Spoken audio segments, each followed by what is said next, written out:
Hi friends, welcome to my YouTube channel. ఈరోజు మన ఛానల్లో పెసరట్టును చూపించబోతున్నాను. పెసరట్టును చేసుకోవటానికి ముందుగా 1 కప్పు పెసర్లను తీసుకోండి.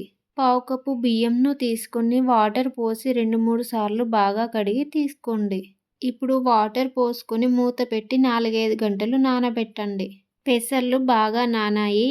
ఇప్పుడు పెసర్లను ఒక మిక్సీ గిన్నెలోనికి వేసుకొని 4 పచ్చిమిర్చీలను, అల్లం వెల్లుల్లిని వేసుకొని 1 స్పూన్ జీలకర్ర వేసుకొని, అర టీ స్పూన్ సాల్ట్ వేసుకొని, కొంచెం వాటర్ వేసుకొని వీలైనంత మెత్తగా మిక్సీ పట్టండి. ఇప్పుడు పిండిని ఒక మిక్సింగ్ బౌల్లోనికి తీసుకోండి.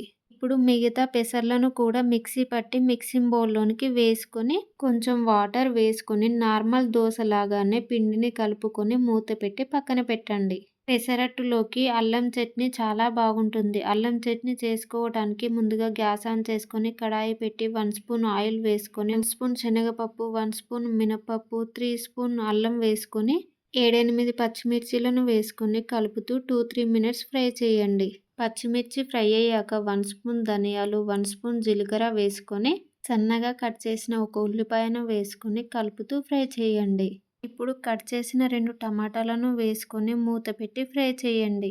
ఇప్పుడు పావు టీ స్పూన్ పసుపు వేసుకొని 4-5 వెల్లుల్లిని వేసుకొని కొంచెం చింతపండు వేసుకొని 2 మినిట్స్ ఉడికించండి.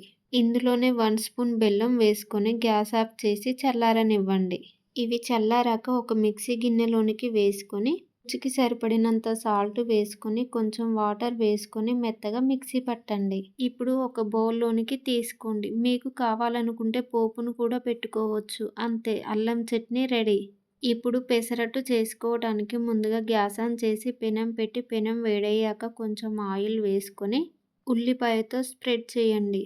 ఇప్పుడు పెసరట్టును వేసుకొని గ్యాస్ను మీడియం ఫ్లేమ్లో పెట్టుకొని కాల్చండి. పైన కొంచెం సన్నగా కట్ చేసి పెట్టిన ఉల్లిపాయ, పచ్చిమిర్చీలను వేసుకొని కొంచెం ఆయిల్ వేసుకొని కాల్చండి. ఇప్పుడు తీసి ఒక ప్లేట్లోనికి వేసుకోండి. మిగతా పిండిని కూడా ఇలానే పెసరట్టు చేసుకోండి. అంతే, పెసరట్టులోకి అల్లం చట్నీ సూపర్ టేస్టీగా ఉంటుంది.